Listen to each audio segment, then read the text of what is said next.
भगवान का जब प्रारंभ हुआ, बधाई की बाजी बजने लगे। ब्राह्मण ने आकर के स्वस्तिक पुण्यवाचन किया है। गुरु वशिष्ठ जी आए हैं, जात कर्म संस्कार किया गया भगवान का। ध्वजा पताका से पूरे अयोध्या नगर छा गया और आकाश से फूलों की वर्षा हुई। सभी नारियां सुंदर सुंदर श्रृंगार करके दौड़ती हुई आई हैं और उत्सव में सब लोग भाग ले रही है, बड़े आनंद मना रही है। गोस्वामी जी लिखते हैं कि भगवान के जन्मोत्सव में सारे अयोध्यावासी इतने आनंद और उत्सव में है, इतना नृत्य किए हैं, खूब भीड़ हो गई। भैया की भीड़ भूख के द्वारे, रज के लहोरी कसान कवारे।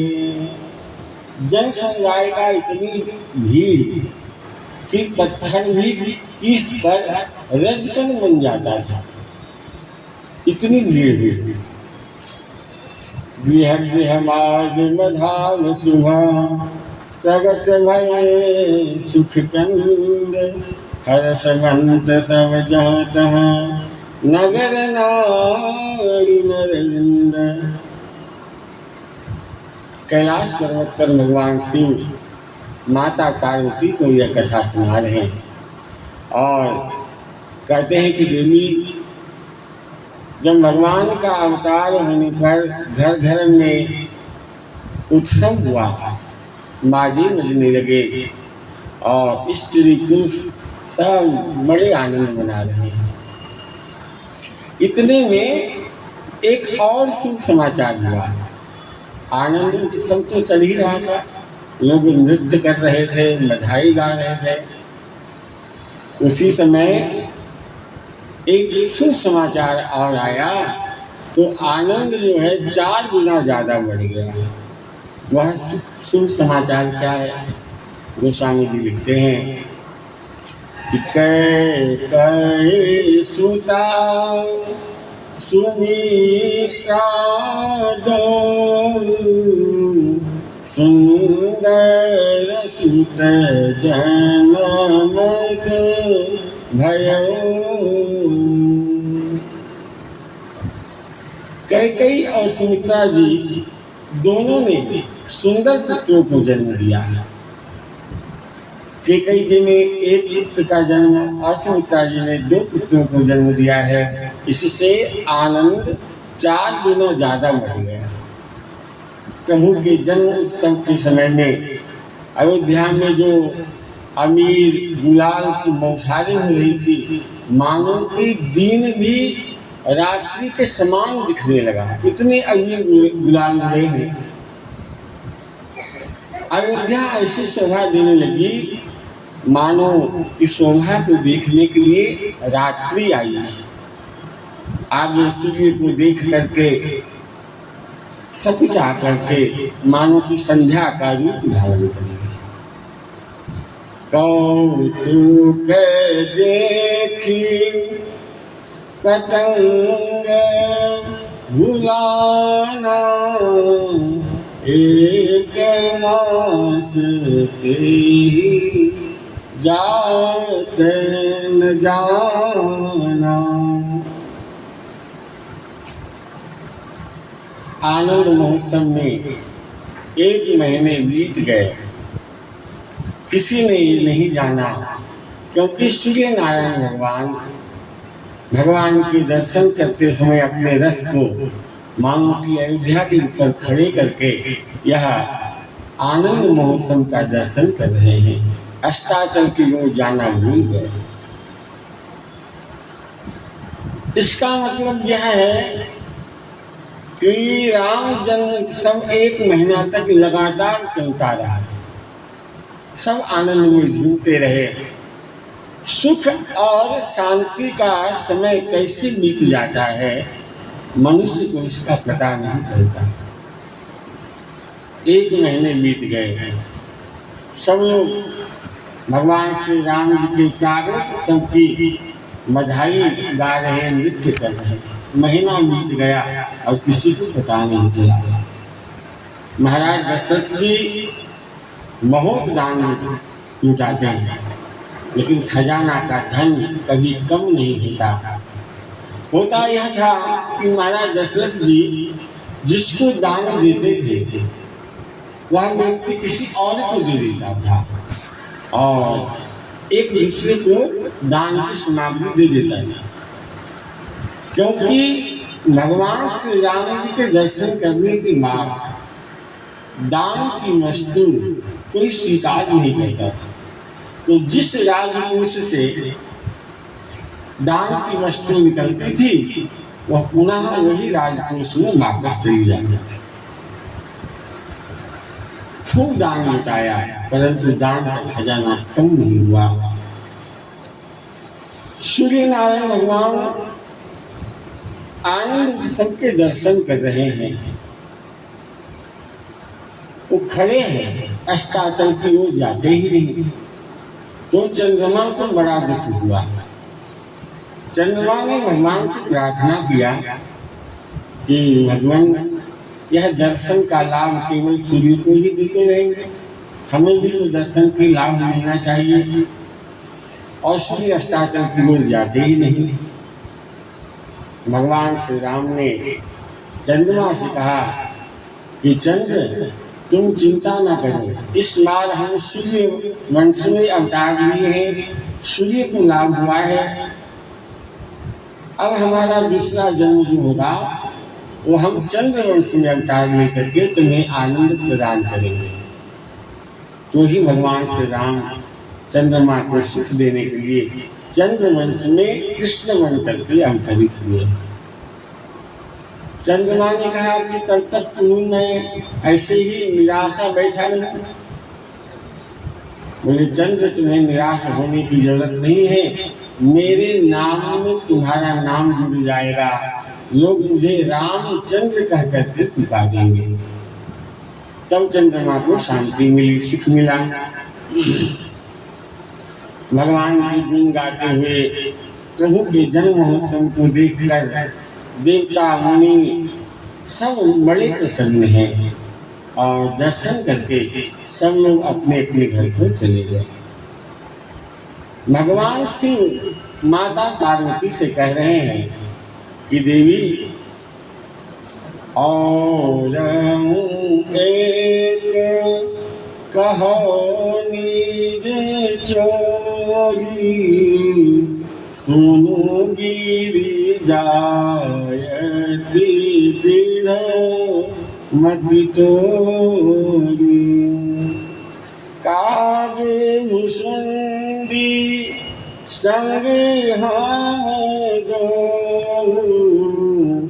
मनुज रूप जाने नहीं तो।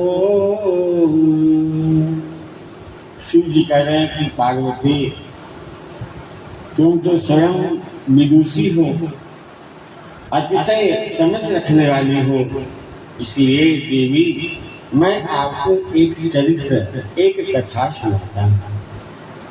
और उस कथा में हमने चोरी की। भगवान शिव पार्वती से कह रहे हैं। शिव जी कहते हैं कि देवी मैं और भुसुंडी जी उस समय राम दर्शन करने के लिए गए। जब भगवान का अवतार हुआ अयोध्या में तो हम और भुसुंडी जी दोनों गए। इतनी भीड़ थी राजभवन में कि मुझे अंदर जाने के लिए कोई देता ही नहीं था, अंदर प्रवेश करने को नहीं मिला। लोग कहते थे कि ये दोनों अपरिचित लोग हैं और महाराज को बहुत बड़ी उम्र में संतान की प्राप्ति हुई है, नजर का क्या भरोसा, ना जाने उनका नजर न लग जाए, इसलिए मुझे अंदर जाने की अनुमति नहीं मिली, कोई अंदर जाने नहीं दिया। परंतु हमने इन लोगों को समझाने का बहुत प्रयास किया, फिर भी राम दर्शन करने के लिए मुझे अंदर जाने को नहीं दिया। यह धक्के मार मार कर मुझे शरीर के किनारे वापस पहुंचा दिया देवी।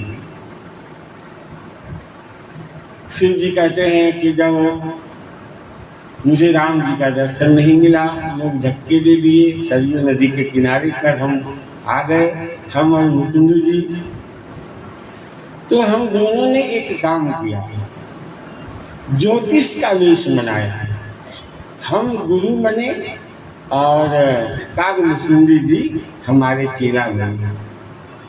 सरयू के तट पर हमने ध्यान किया, प्रभु से प्रार्थना की कि हे प्रभु, हम आपके दर्शन करने के लिए कितने दूर से आए हैं, आप अंतर्यामी हैं, सब कुछ जानते हैं, कोई उपाय करिए कि आपका दर्शन मुझे प्राप्त हो जाए। फिर देवी एक घटना घटी।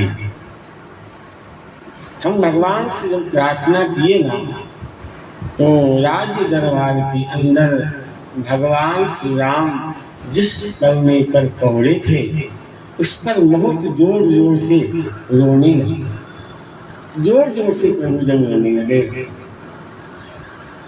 सारा राज कुटुंब चिंतित हो गया कि आज तक लाला इतने जोर से कभी रोए नहीं, ऐसा हुआ क्या, क्या घटना घट गई कि आज बहुत रो रहे हैं। एक दासी ने कहा कि ऐसा लगता है कि दर्शन करने के लिए बहुत सारे लोग आए थे, शायद किसी की नजर लग गई होगी, तो कोई सिद्ध पुरुष मिले जो मेरे लाला को नजर उतारे। कौशल्या जी बहुत चिंतित है। कौशल्या जी कहती है कि ऐसा कौन मिलेगा जो मेरे लाला को नजर उतार दे। दासी कहती है कि माँ, मैं ढूंढ कर आती, खोजती हूँ, कोई मिल जाएंगे नजर उतारने वाले। इतने में एक व्यक्ति सरयू नदी के किनारे आया और मुसुंदी जी से पूछता है कि महाराज, आप कहाँ से आ रहे हैं, आपका परिचय क्या है? मुसुंदी जी ने कहा कि हम हिमालय से सिद्धि को प्राप्त करके आ रहे हैं। अच्छा महाराज, आपने सिद्धि को प्राप्त किया? हाँ, मेरे राजमहल में महाराज दशरथ जी के जो पुत्र हैं उनको नजर लग गया है, वे बहुत रो रहे हैं, उनका रोना बंद ही नहीं हो रहा है, क्या आप नजर उतारना जानते हैं? मुसुंदी जी ने कहा कि हमारे गुरु जी हैं और ये सब कुछ जानते हैं, नजर उतारना इनको आता है। भगवान शिव मुस्कुरा रहे हैं कि अब लगता है कि मेरा काम बन गया, अब प्रभु मुझे दर्शन देंगे। तो शिव जी ने कहा कि हाँ चलो, हम नजर उतारना जानते हैं। काग मुसुंदी जी और भगवान शिव आए हैं राजभवन के द्वार पर। शिव जी और मुसुंदी जी को अंदर प्रवेश मिला और दासी ने कहा कि माँ, एक सिद्धि महात्मा आए हैं और उन्हें बहुत कुछ आता है, ऐसा वे कह रहे हैं। शिव जी कहते हैं कि देवी, मैं अंदर गया और कहा कि बालक की माँ को कहो कि बालक को अपने गोद में लेकर के यहाँ ले आवे, मुझे कुछ करना नहीं पड़ेगा, सिर्फ मैं बालक को देखूंगा और उनका नजर अपने आप उतर जाएगा, ऐसी सिद्धि प्राप्त है मुझे। कौशल्या जी भगवान श्री राम को लेकर के आई हैं, हरिहर का मिलन हुआ है, चार आंखें मिली, राम जी का रोना बंद हुआ और भगवान श्री राम के आंखों से प्रेम अश्रु बरसने लगे। राम जी का रोना बंद हुआ और शिव जी का रोना चालू हो गया। माता कौशल्या जी को ऐसा लग रहा है कि ये बड़े अद्भुत संत हैं, मेरे लाला का जो नजर था अपने ऊपर इन्होंने ले लिया, मेरे लाला को ठीक कर दिया है। शिव जी ने कहा कौशल्या जी से कि माँ एक काम करो, इस बालक को मेरे गोद में दे दो, फिर तुम्हारा ये बालक आगे कभी नहीं रोएगा, कभी नहीं रोएगा माँ। एक बार इस बालक को मेरे गोद में दे दो। कौशल्या जी ने भगवान श्री राम जी को शिव जी के गोद में दे देती है। भुसुंडी जी ने शिव जी से प्रार्थना किया कि बाबा हम आपके शिष्य बनकर आए हैं, मेरे ऊपर भी ख्याल करो, मुझे भी लाभ प्राप्त हो। शिव जी ने कहा कि देखो चरण तो तुम्हारी तरफ है, तुम चरणों में बार बार प्रणाम कर लो। भगवान राम शिव जी के गोद में है और भुसुंडी जी राम जी के चरणारविंदों में बार बार प्रणाम कर रहे हैं। बड़ा आनंद हुआ अपने इष्ट देव के दर्शन करके। कौशल्या जी ने फिर शिव जी से प्रार्थना किया कि बाबा आप तो महान संत हैं, मेरे बालक का हस्त रेखा देखिए और भविष्य कथन करिए, इसका आने वाला भविष्य कैसा रहेगा। शिव जी ने कहा कि माँ वैसे तुम्हारा बालक जो है बहुत महान होगा, कुमार अवस्था में एक संत आएंगे और तुम्हारे बालक को अपने साथ ले जाएंगे। इस बालक के चरण में एक ऐसा रेखा है जिससे अधिक भ्रमण करने का योग्य बनता है। कौशल्या जी बहुत उदास हो गई कि कोई संत आएंगे और मेरे लाला को अपने साथ लेकर के चले जाएंगे। यह बात कौशल्या जी को ठीक नहीं लगी।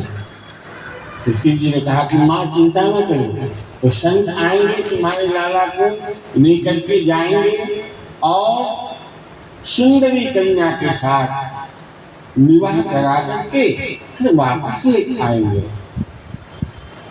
विवाह की बात जब सुनी माता कौशल्या प्रसन्न हो गई।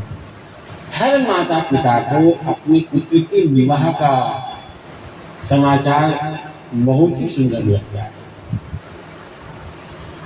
विवाह की बात करना भी बहुत अच्छा लगता है। कौशल्या जी प्रसन्न हो गई और कहती है कि बाबा हस्त रेखा अच्छे से देखिए, बताइए ना कि मेरा पुत्र अयोध्या का राज्य सिंहासन पर बैठेगा। शिव जी ने कहा कि हाँ, तुम्हारे लाला को राज्य गादी मिलेगी। कब मिलेगी? शिव जी ने कहा कि माँ बालक अभी बहुत छोटा है, रेखाएं पूरी उभरी नहीं है, तो राज्य गादी कब मिलेगी, इसका रेखा अभी उभरने की है। शिव जी पार्वती से कहते कि देवी इस बात को मैंने अपने पेट में रख लिया, कुछ बताया नहीं। उसके बाद कौशल्या जी बहुत दक्षिणा देने लगी, तो मैंने नाटक किया था तो दक्षिणा भी लेनी पड़ी और खूब सारा दक्षिणा लेकर करके भगवान शिव राम जी के दर्शन करके अयोध्या वापस लौट रहे हैं। लेकिन कालभुसुंडी जी वापस नहीं आए। वो अपने नीलगिरी पर्वत पर कभी नहीं गए। उन्होंने निश्चय किया कि हम अयोध्या में ही रहेंगे। राम जी के बाल्यावस्था जब पूर्ण हो जाएगा, विश्वामित्र जी इन्हें लेने के लिए आएंगे। विश्वामित्र जी के साथ भगवान राम जब चले जाएंगे तभी हम अयोध्या छोड़ेंगे।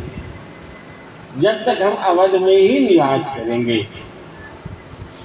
रामचरित्र के उत्तरकांड में स्वयं भुसुंडी जी कहते हैं कि मुझे अभी मरना नहीं है, और भुसुंडी जी की कभी मृत्यु नहीं होती है।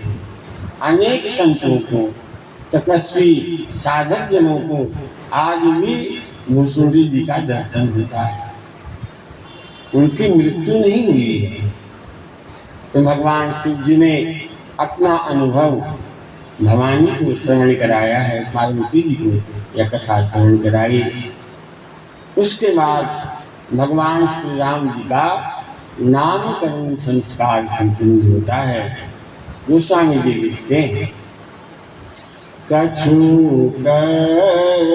दिवस मीते ही भाती, जात न जानहि दिन और राती, नाम करण कर अवसर जानी, भूप बोली कठै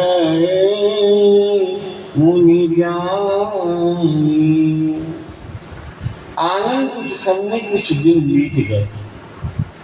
जब घर में आनंद महोत्सव चलता है, बेटी की विवाह हो और जब आनंद महोत्सव चलता है, वो शुभ दिन अति शीघ्र बीत जाते हैं और पता भी नहीं चलता है। तो यहाँ तो साक्षात भगवान श्री राम आनंद स्वरूप है। आनंद के साथ समय इतना जल्दी बीत जाता है कि समय पता नहीं चलता। भगवान श्री राम जी के नामकरण संस्कार का अवसर आया। महाराज दशरथ जी गुरु वशिष्ठ जी को आदर पूर्वक बुला करके पूजा की, हाथ जोड़कर निवेदन किया कि महाराज इन बालकों के नामकरण करने की कृपा करिए। नामकरण विधिवत करना चाहिए, जैसे तैसे नहीं। आजकल लोग उनके मन में जो आता है सो नाम अपने पुत्र को रख लेते। ऐसा नहीं, ज्योतिषियों को बुलाकर जन्म नक्षत्र के अनुसार नामकरण संस्कार होता है, नाम रखना चाहिए।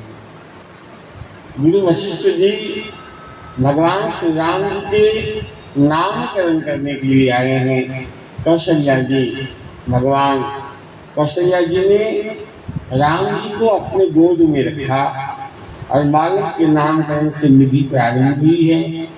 वशिष्ठ जी ने कहा कि राजन, इनके नाम अनेक हैं और एक से एक अनुपम है, परंतु मैं अपनी बुद्धि के अनुसार इनका नाम रखता हूँ।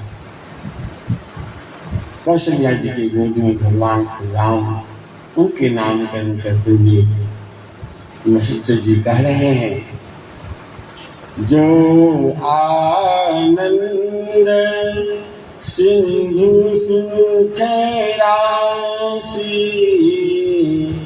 सीकर देते लोक सुखासी, सो सुख धाम राम यश नाम, अखिल लोक दायक विश्राम,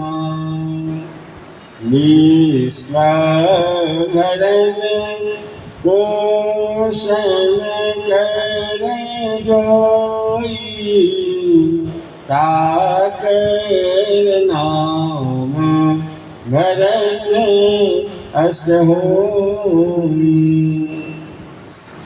वशिष्ठ जी कहते हैं कि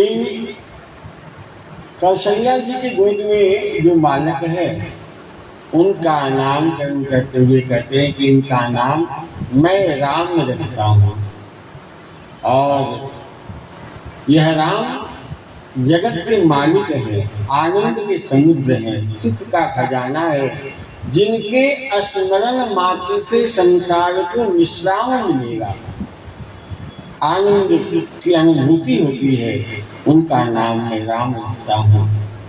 और राम जी का नाम लोगों को खूब जचा। युग युग बीत जाने पर भी यह नाम पुराना नहीं हुआ।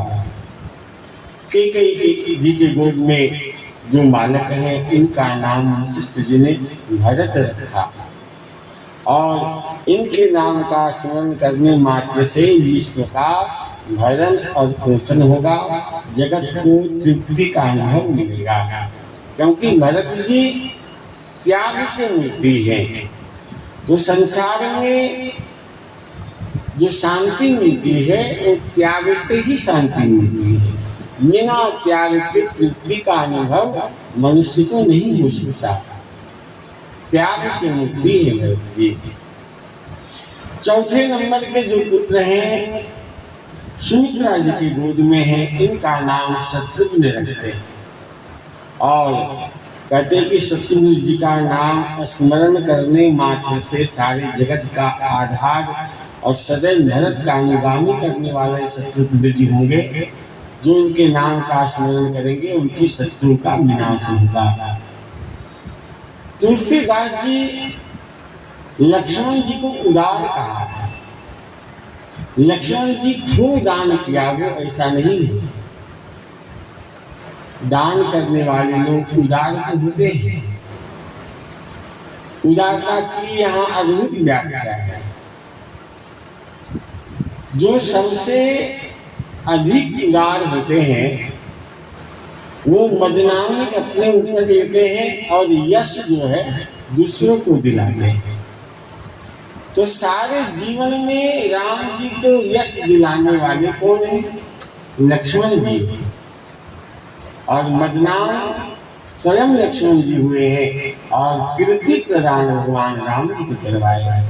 जब जब भी बदनामी का प्रसंग आया है तो लक्ष्मण जी ने अपनी ऊपर ले ली और राम जी को यश दिलाया। इसलिए लक्ष्मण जी को उदार कहा गया है। लक्ष्मण समस्त लक्षणों के धाम है, सद्गुणों के धाम है, इसलिए वशिष्ठ जी ने उनका नाम लक्ष्मण रखा। चारों भाइयों का नामकरण संस्कार संपन्न हुआ। बोलिए रामचंद्र भगवान की जय।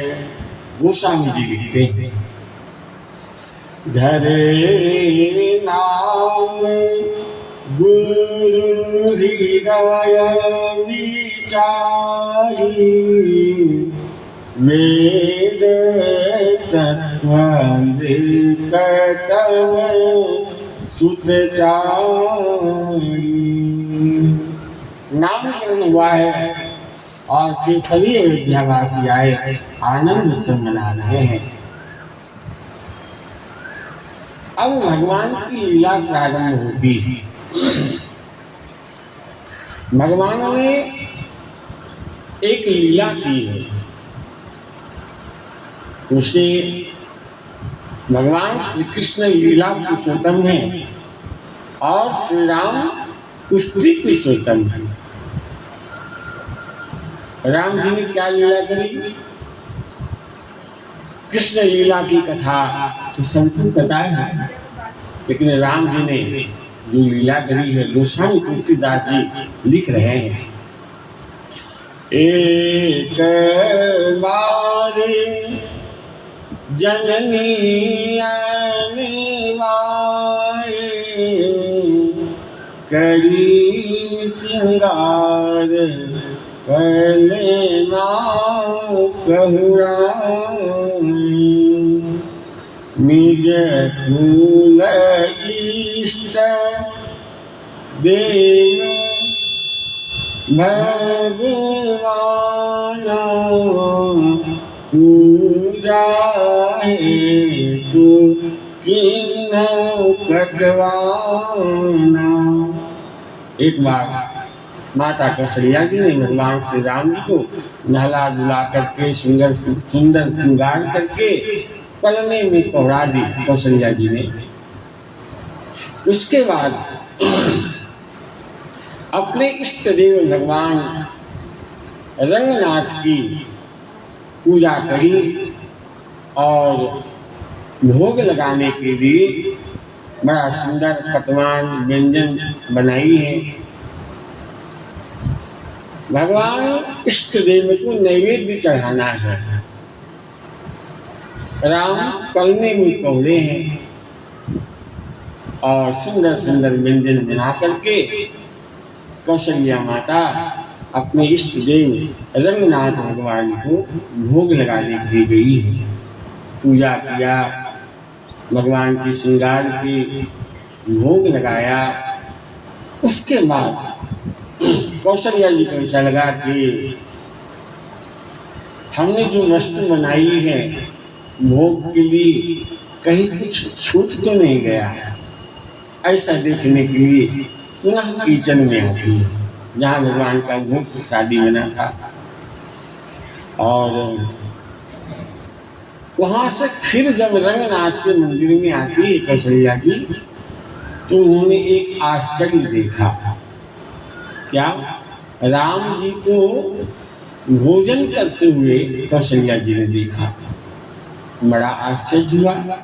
माँ सोचने लगी कि अरे मेरे राम तो पलने में पहुँचे हुए हैं, पलने में सोए थे, ये मंदिर में कैसे आ गए? भागते हुए माता कौशल्या जी पलने के पास आई जहाँ राम जी सोए थे।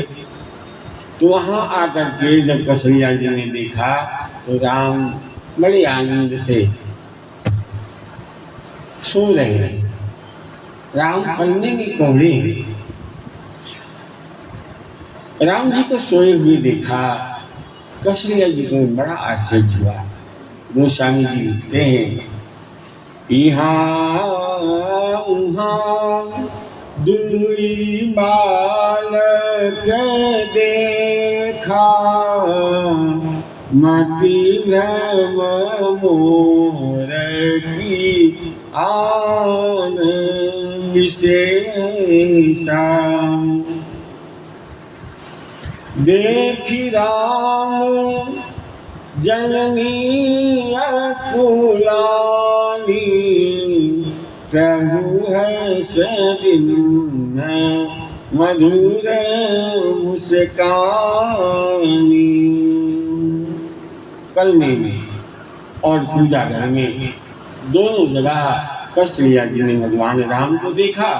मति भ्रमित हो गई और माता कौशल्या राम जी के निकट जाकर के देखने लगी। जब निकट जाकर के देखती है तो भगवान श्री राम मुस्कुराए, हासी दिन मधुर मुस्कानी। यानी भगवान श्री राम मुस्कुराए और मुस्कुराते ही देख राम मात ही निज अद्भुत रूप अखंड, रोम रोम प्रतिलागे कोटि कोटि ब्रह्मांड। मुस्कुराकर भगवान ने माता कौशल्या जी को अपना स्वरूप दिखलाया, जिस स्वरूप के रोम रोम में करोड़ों ब्रह्मांड शोभायमान है। देखी माया सब विधि गाढ़ी, अति समीप जोरे कर ठाड़ी। भगवान माने भगवान के मुख में क्या क्या देखा? सूर्य, चंद्रमा, ब्रह्मांड, ब्रह्मा, विष्णु, महेश, सबका दर्शन श्री राम जी के मुखारविंद में किया। पर्वत, नदियां, वन प्रदेश, माया शक्ति जो जीव को नचाती है, सबका दर्शन कौशल्या जी को भगवान राम की मुखारविंद में हुआ है। यह देख करके कौशल्या जी थर थर थर थर कांपने लगी। चतुर्भुज का दर्शन तो करी थी, हाथ में शंख चक्र गदा पद्मधारी भगवान नारायण का चतुर्भुज में दर्शन करी थी, लेकिन ये जो विराट स्वरूप का दर्शन कौशल्या जी ने किया है, तो मानो कि भगवान श्री राम जी के सामने माता कौशल्या जी मौनी की जैसी दिख रही, इतनी छोटी दिख रही। भगवान विराट स्वरूप धारण कर लिए हैं। यह सब देखकर माँ को लगा कि अरे मैंने तो जगत पिता परमात्मा को पुत्र मान करके बहुत बड़ी गलती की है। ये तो परम पिता परमात्मा है, मैं इनको बेटा मानती हूँ। माँ ने हाथ जोड़कर भगवान से प्रार्थना किया, हे प्रभु मेरे ऊपर कृपा करिए, आपकी माया मुझे कभी भी ना त्यागे, ऐसी कृपा करिए नाथ। तो माँ कौशल्या के विराट स्वरूप का दर्शन करा करके भगवान श्री राम जी फिर साधारण बालक के समान बन गए और रोने लगे। बालक बनकर भगवान फिर से रोना प्रारंभ किया। तो अब घटना ये हुई कि कौशल्या जी ने भगवान राम को अपनी गोद में नहीं लेती, वो तो भगवान मानती है। भगवान मन ही मन सोचने लगे कि अब माँ मुझे अपने गोद में नहीं लेगी, मेरे से लाड़ नहीं लड़ाएगी, मुझे प्रेम नहीं करेगी, मुझे दूध नहीं पिलाएगी। तो संतों का ऐसा कथन है कि भगवान ने अपना हाथ माँ की आंखों पर फेरा, जिससे माता कौशल्या सब कुछ भूल गई और पुनः भगवान श्री राम जी को अपने गोद में ले लेती है और प्रेम कर लेती है। भगवान अयोध्या में दिव्य लीला करते हैं। कुछ समय बीतने के बाद चारों भाई धीरे धीरे धीरे धीरे बड़े हो रहे हैं और अपने कुटुंबियों को सुख देते हैं। इसके बाद भगवान श्री राम जी का चूड़ाकरण संस्कार संपन्न होता है, मुंडन संस्कार। गोस्वामी जी लिखते हैं, चूड़ाकरण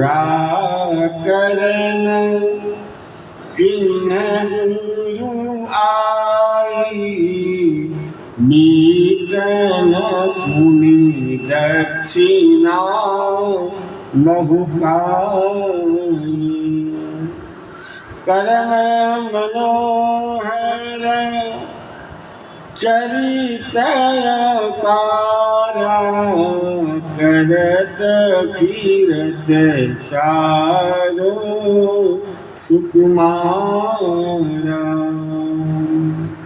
गुरु वशिष्ठ जी आए हैं और भगवान श्री राम जी का मुंडन संस्कार संपन्न हुआ। बहुत सारे दक्षिणा मिली है, मुंडन से बाल उतर गए हैं। बच्चे लोग बाहर खेलने की जिद करने लगे, माँ मुझे खेलने जाना है। तो कौशल्या जी ने मनाया कि बेटा बाहर धूप बहुत तक रही है, इसलिए बाहर नहीं जाना, धूप लग जाएगी, क्योंकि तुम्हारे चरण अति कोमल हैं, कहीं तुम्हारे चरणों में कंकड़ियां न गड़ जाए।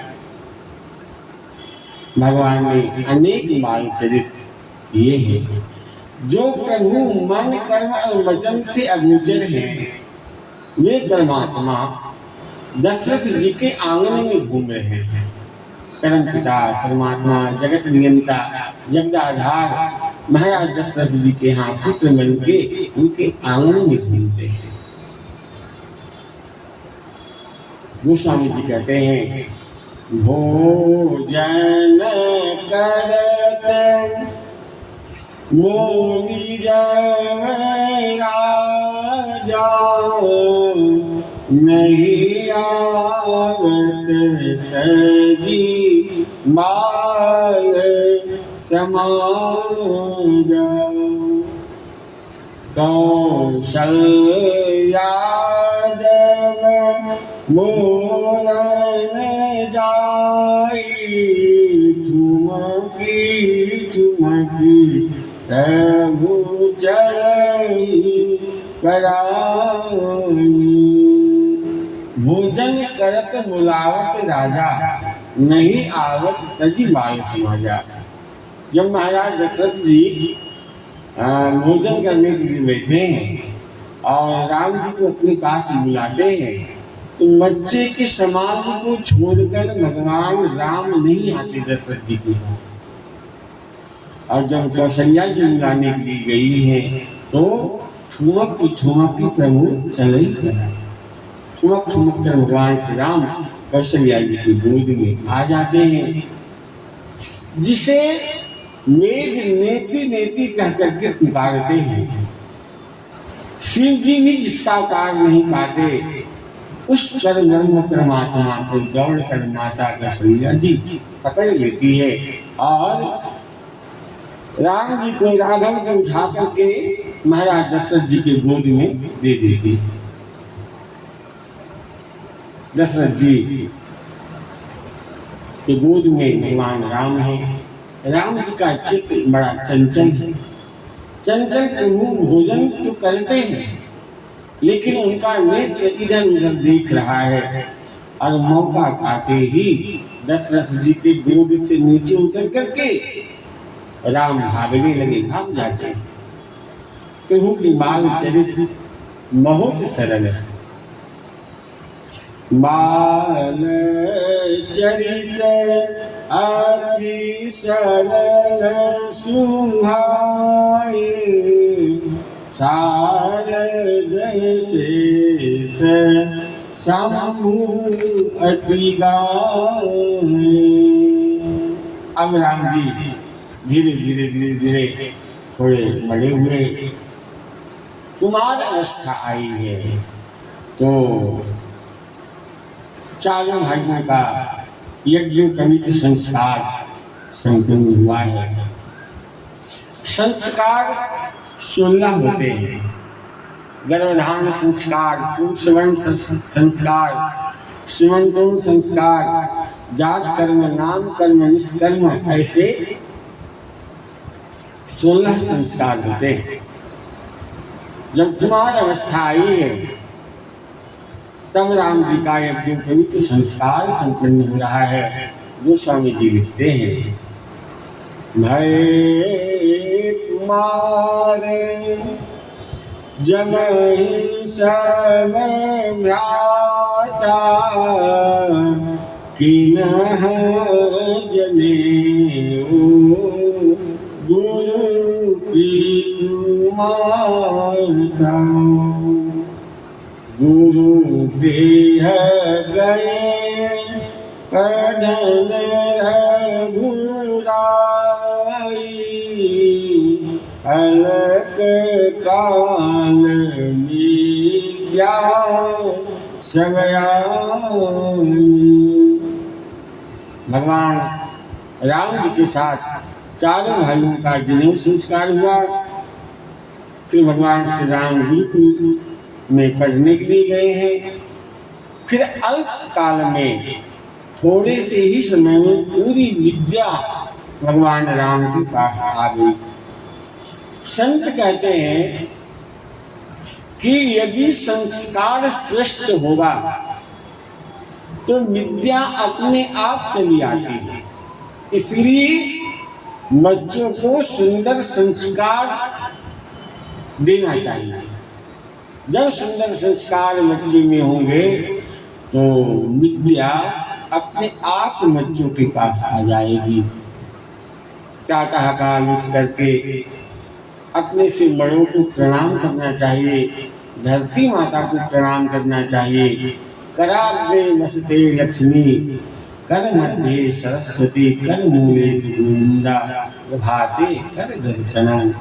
नित्य प्रतिदिन अपने से बड़ों को प्रणाम करना चाहिए, धरती माता को प्रणाम करना चाहिए। भगवान श्री राम जी में संस्कार कितने सुंदर हैं, बहुत दिव्य है। प्रातः काल भगवान श्री राम उठते हैं।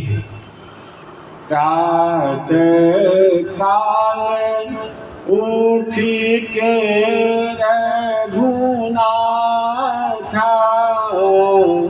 मात पिता गुरु नावहि माथा, अनुज सखा संग भोजन करहि, मातु पिता आज्ञा अनुसरहि।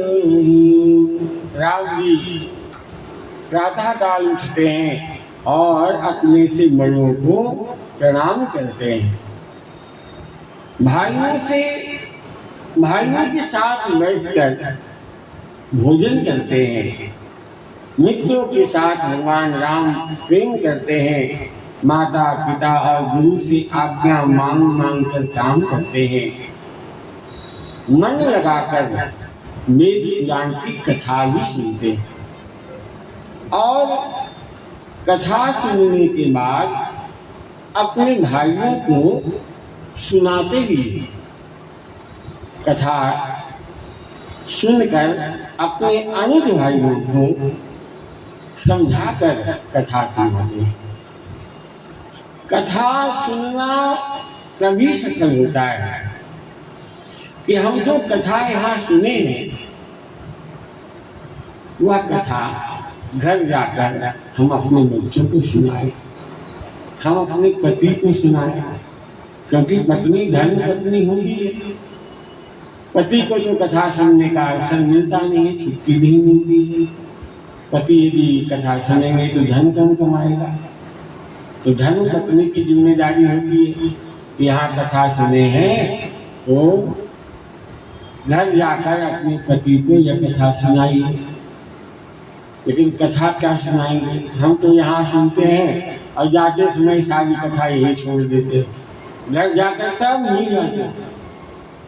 कारण यह है कि कथा में हमारा मन यदि नहीं होगा तो कथा हृदय में उतरेगी नहीं, और मन यदि कथा में होगा तो एक बार प्रेम से भगवान की कथा को हमने श्रवण कर लिया तो हृदय में उतर जाएगी और वह कथा घर जाकर हम बच्चों को सुनाएंगे, बच्चों के पिता को सुनाएंगे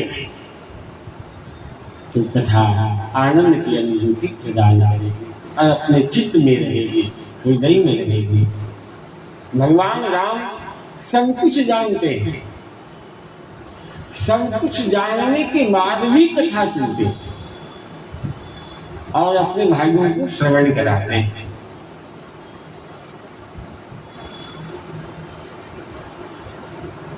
भगवान श्री राम, उनका जो चरित्र है अनुकरणीय है, उनके चरित्र को अनुकरण करो। गोस्वामी जी कहते हैं कि राम जी के बाल चरित्र की कथा बहुत अद्भुत है। बाल चरित हरि बहुविधि किन्हा अति आनंद दासर कह दूना। आगे गोस्वामी जी लिख रहे हैं, यह समचरित कहा मैं गाई, आदि कथा सुनहु मन लाई। गोस्वामी जी कहते हैं यह सब कथा तो मैंने गा करके सुनाया है, अब आगे की कथा को मन लगाकर सुनो। गोस्वामी जी ऐसा क्यों कहते हैं? क्योंकि उनको पता है कि मनुष्य का मन बड़ा चंचल है, कि मन बड़ा चंचल है, कैसे तेरा ध्यान करूं, जितना ऐसे समझाऊं उतना ही मचल जाए। कथा तो बहुत आनंद की अनुभूति प्रदान करती है, लेकिन मन कथा में रहे थे। इसलिए गोस्वामी जी कहते हैं कि आगुनी कथा सुनहु मन लाई। विश्वामित्र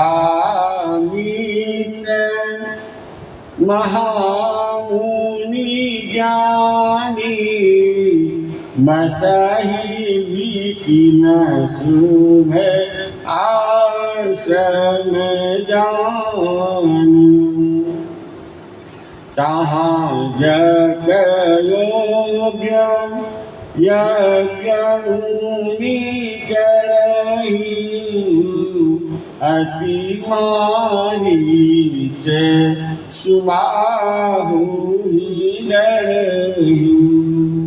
भगवान शिव माता पार्वती से कथा सुनाते हुए कहते हैं कि देवी यह सब कथा मैंने गाया है, अब आगे की कथा को सुनो। विश्वामित्र जी बड़े ज्ञानी मुनि थे। वे मन में मंगलदायक आश्रम में निवास करते थे और खूब यज्ञ करते थे, परंतु रावण ने असुरों को पूरी धरती पर इतना फैला दिया था कि मारीच और सुबाहु नाम के राक्षस ने बड़ा उपद्रव मचाया। तब क्या हुआ? गाधी तनय मन चिंता व्याधि हरि दीनु मरहीन निशिचर काफी। गाधी पुत्र विश्वामित्र जी के मन में बहुत चिंता हुई और उन्होंने ध्यान लगाया। उनको ध्यान में पता चल गया कि परमात्मा का अवतार हो चुका है। जब साक्षात जगत नियंता जगदाधार अवतरित हो चुके हैं तो पृथ्वी का भार उतारने के लिए आए हैं भगवान। चलो हम चलकर भगवान के दर्शन करेंगे और उनको यहाँ हम लेकर आएंगे। जब भगवान आ जाएंगे तो मेरा काम संपन्न हो जाएगा और हमें प्रभु के चरणों का दर्शन भी मिलेगा। ऐसा विचार किया। इन्होंने विश्वामित्र जी ने ये विधि करत मनोरथ जात न लादीवार करिमज्जन सरयू तट गए भूप दरबार। इस प्रकार उन्होंने बहुत प्रकार की इच्छाएं करते हुए विश्वामित्र जी उनको देर न लगी और सरयू जल में स्नान करके विश्वामित्र जी राजा दशरथ जी के दरबार में जा पहुंचे। इसलिए राम को और लक्ष्मण को अपने पास लाने थे। जब महाराज दशरथ जी के राज दरबार में विश्वामित्र जी पहुंचे हैं, दशरथ जी को यह समाचार मिला, मुनि आगमन सुनी जब राजा मिलन गयौ नीत समाजा करि दंडवत मुनि सन्मानी निज आसन में थारे नियानी। राजा दशरथ जी विश्वामित्र जी का आगमन सुना है तो ब्राह्मणों के समाज को अपने साथ लेकर दशरथ जी विश्वामित्र जी से मिलने के लिए गए और मुनि को प्रणाम किया, स्वागत किया, वंदन किया और अपने दरबार में बुलाकर सुंदर भोजन करवाया है। गृहस्थ के घर यदि संत आते हैं तो वह घर पवित्र हो जाता है। गृहस्थ के घर में संत यदि बिना बुलाया जाए तो समझिए कि सारे पापों का क्षय तुरंत हो जाता है और भाग्य उदय का यह संकेत है। महाराज दशरथ जी ने अपने चारों पुत्रों को बुलाया, विश्वामित्र जी के चरणों में दंडवत प्रणाम करवाया। विश्वामित्र जी ने श्री रामचंद्र जी को देखा तो राम जी के दर्शन करके विश्वामित्र जी अपने शुद्ध मुझ को भूल गए और राम जी के मुखार बिंदु की शोभा को विश्वामित्र जी देख रहे हैं, लोभायमान हुए। महाराज दशरथ जी ने विश्वामित्र जी से पूछा, महाराज आगमन का कारण बताइए। के ही कारण आगमन तुम्हारा कहूँ सुकरतन लामबारा। दशरथ जी ने कहा कि कि महाराज आप अपने आगमन का कारण बताइए, मैं क्या सेवा करूं। तो विश्वामित्र जी ने कहा, जिस हेतु से विश्वामित्र जी आए हैं, उन्होंने कहा, असुर समूह सतावहि मोहि, मैं याचन आयो नृपतोहि। अनुज समेत देहु रघुनाथा, निशिचर मदन ओ सनाथा। विश्वामित्र जी कहते हैं कि हे राजन, राक्षसों का समुदाय मुझे बहुत सताता है, इसलिए मैं आपसे याचना करने आया हूँ। आप अपने छोटे भाइयों के सहित रामचंद्र जी को मुझे दे दीजिए, ताकि निशाचरों का वध होगा और मैं सनाथ हो जाऊंगा।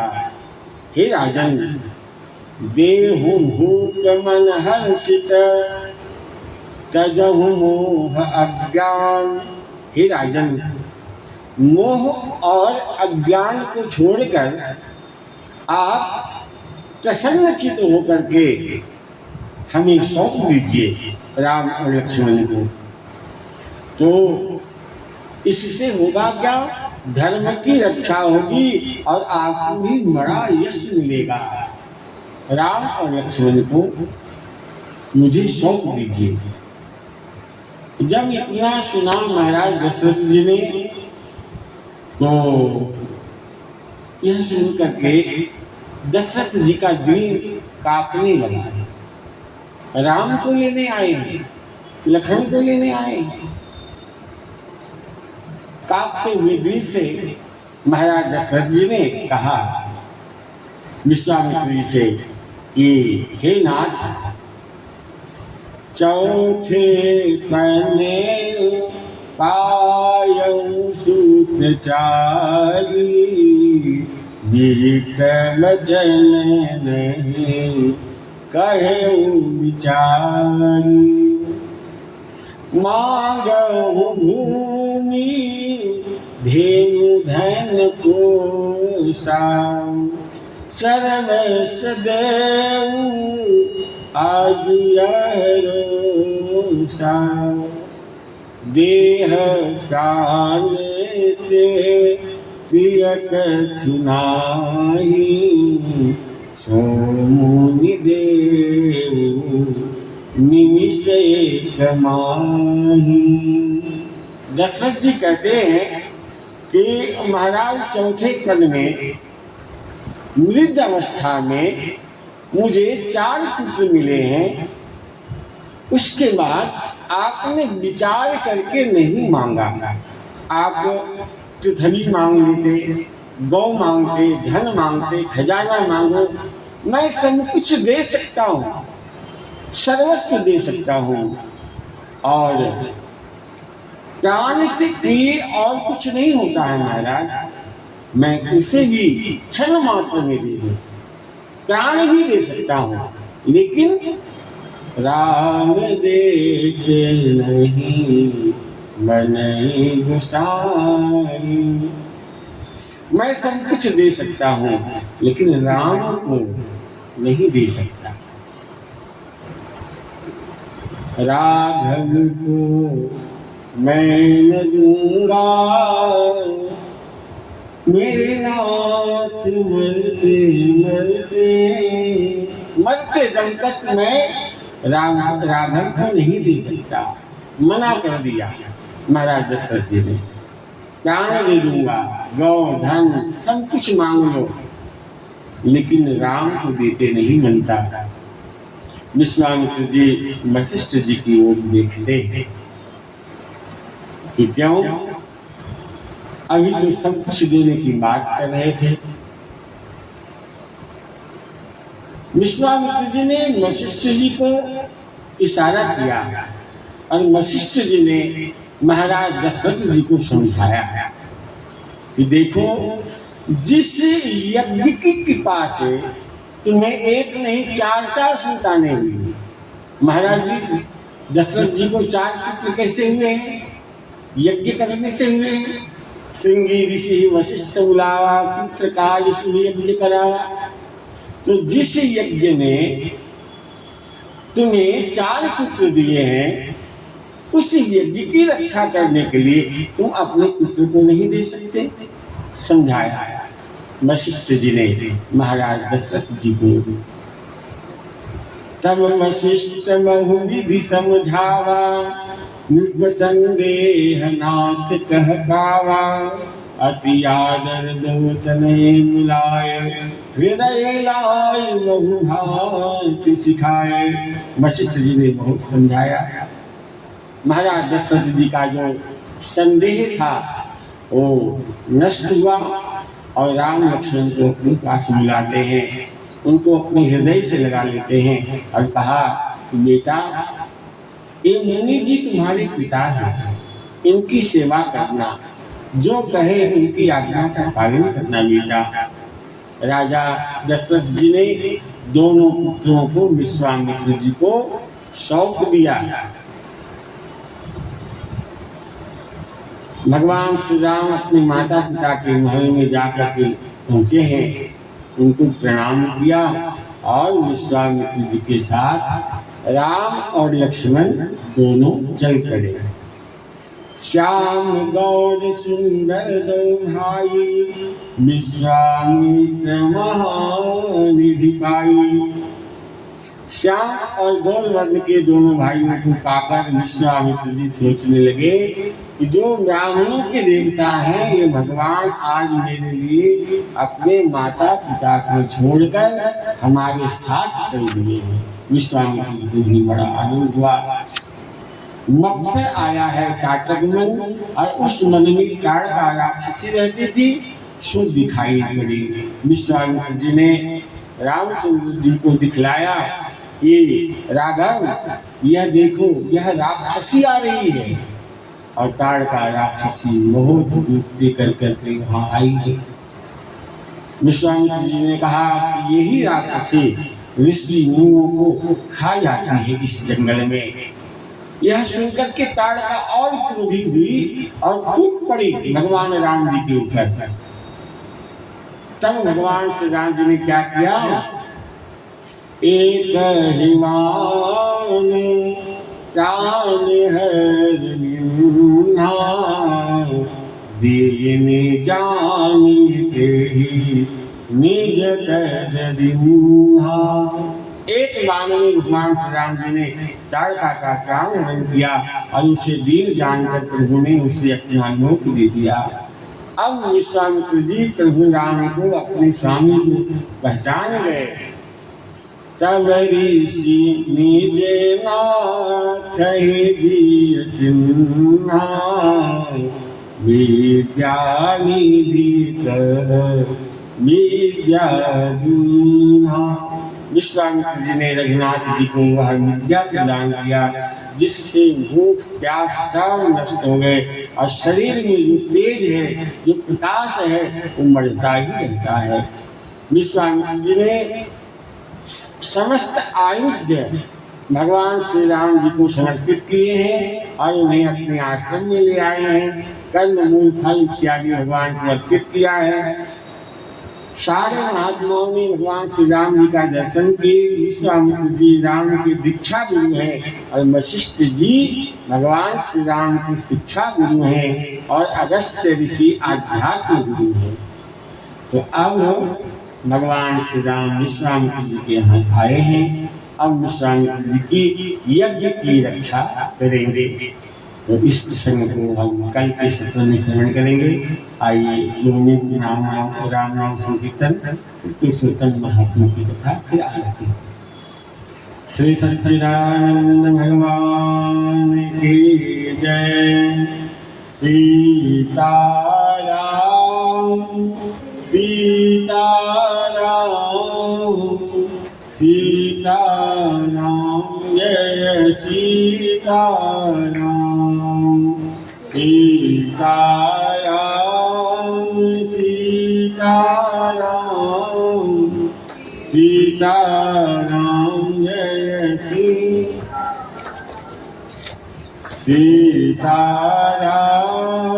सीताराम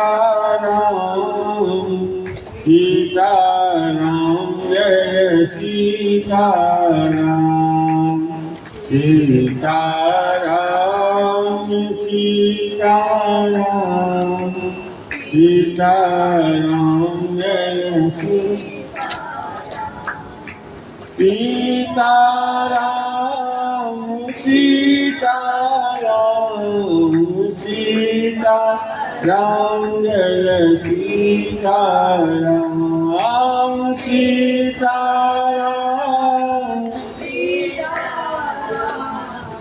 सीताराम जय सीताराम सीताराम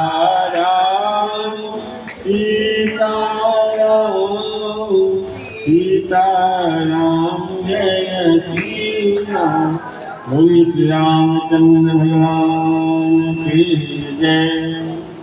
कृष्णाच्चरेय कदकंकजकंजरान्ते अद्यैव मे शतमानसराजहंस प्राणप्रयाण समये कफवातचिद्यै कण्ठावरोधनविधौ स्मरणं कुतस्ते। सूत जी महाराज कहते हैं कि नारद जी विस्मय युक्त होकर के मेधावी ऋषि की कन्या का वृत्तांत पूछने में, जो कन्या ब्राह्मण पुत्री है उसके वृत्तांत को पूछा। नारद जी ने पूछा कि हे प्रभु, उस ऋषि कन्या ने मन में क्या किया? क्या किसी ऋषि ने उनके साथ विवाह नहीं किया? नारायण भगवान कहते हैं कि इस कन्या ने दुख के साथ अपने पिता का स्मरण करते हुए वहां आश्रम में रहकर कुछ काल व्यतीत किया है। माता पिता की मृत्यु हो गई है, अकेली वह ब्राह्मण पुत्री उस मन में अपने जीवन को व्यतीत कर रही है। भाग्यवश एक दिन उस मन में अपनी इच्छा से विचरण करते हुए महाकोप करने वाले दुर्वासा ऋषि का आगमन होता है। आश्रम में मुनि को आता हुआ देख करके शोक सागर में डूबी हुई वह ब्राह्मण की पुत्री उठ करके धीरज धारण करके मुनि के चरणों में नमस्कार किया और नमस्कार करके मुनि को अपने आश्रम में ले आई। अर्घ्य पाद्य आदि से नाना प्रकार से उस ऋषि का पूजन किया, फलों का आहार दिया। फिर मुनि कन्या आदर से कहने लगी उस मुनि से कि हे मुने, आपको मेरा बार बार नमस्कार है। आपने इस दुर्भागिनी के आश्रम में आकर के बहुत कृपा की, कहिए कैसे आना हुआ? आपके आने से मेरे भाग्य का उदय हुआ है। भाग्य उदय न बहु जन्म समर्जिते न। वह ब्राह्मण पुत्री दुर्वासा ऋषि से कहती है कि मेरे पिता के पुण्य प्रताप से मुझको समझाने के लिए आप आए हैं। आप जैसे महात्माओं के तीर्थ रूपी पांवों के रजकन को स्पर्श करके मेरा जन्म सफल हो गया है। आप जैसे महात्माओं का मुझको दर्शन हुआ। ऐसा कह करके यह ब्राह्मण पुत्री, यह बाला उनके आगे चुपचाप होकर बैठ गई। तब दुर्वासा मुनि कुछ हंसकर कहते हैं कि धन्य है हे ब्राह्मण पुत्री, तुमने अपने पिता के कुल का उद्धार कर दिया है। कन्या कहती है कि हे मुनि, आपके वचनों को सुनकर मेरा दुख दूर हो रहा है। हे मुनि, आप कृपा करके ऐसा उपाय बतलाइए जिससे मेरा दुख दूर हो जाए। दुख शोक में अग्नि की ज्वाला से जल रही हूँ, इस अग्नि को शीघ्र बुझाइए। मेरे हर्ष उपजाने वाला और कोई नहीं है। मुझको धैर्य देने वाली ना तो मेरी माता है, ना पिता है, ना भाई है, मैं दुख पीड़ित किस प्रकार जीवन निर्वाह करूं? जिस दिशा को देखती हूँ वही अंधकार दिखाई देता है। अतः हे तत्वनिधे, मेरे दुख को दूर करने का उपाय जल्दी करिए। ऐसा कहकर के वह बाला उनके आगे बैठ गए। दुर्वासा मुनि उसके उपाय के वास्ते सोचने लगे।